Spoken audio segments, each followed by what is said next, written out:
kim smo se bili u kontaktima ko bi trebao da igra, jer to će da bude nešto sledeći put. A ono što je mogu da kažem da, pored ovih lokacija, najviše se snima u Jagodini. Ovdje imamo najveći broj lokacija, znači u Jagodini i Vranje. To što nismo mi,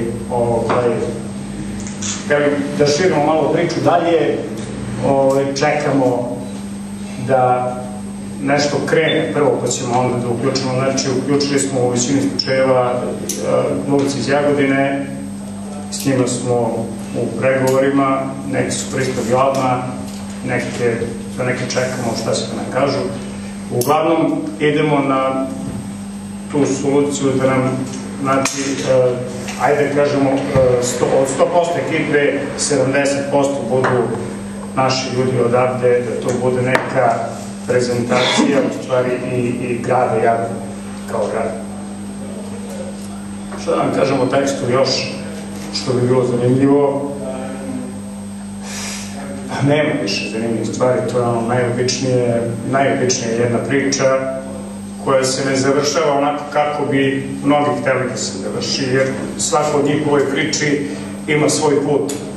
To je priča o tome da svi imamo neke svoje ljubavi koje nisu ostvarene u ovom životu, možda će tamo nekom drugom, ali u ovom životu se nisu ostvarile i svi mi na jedan izvestan način patimo za tim što se to nije ostvarilo onako kako treba. Eto, ja sam toliko ukratko imam da kažem, normalno, i moram da kažem da se zahvalim našim sponzorima, pre svega ekipi ovih ljudi koji su ovde za ovo kratko vreme od kad traju ove naše pripreme stvarno izgarali, da sad tu nemamo tome, nemamo direktne fotografije, nisu prisutni, ali dobro. Angažovali smo Tomu Trifunovića kao stručnog saradnika i Dobricu,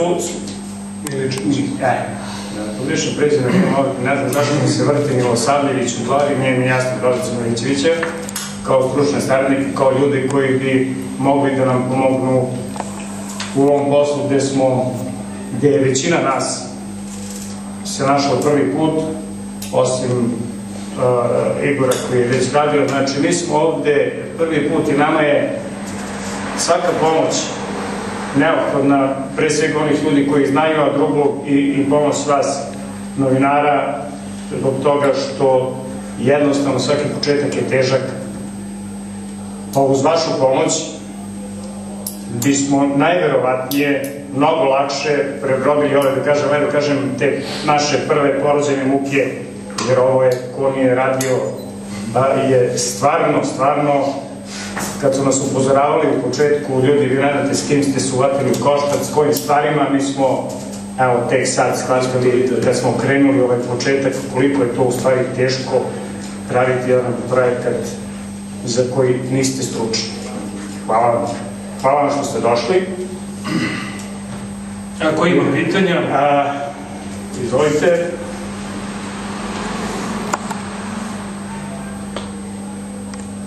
Ako nema pitanja, nemojte da idete još.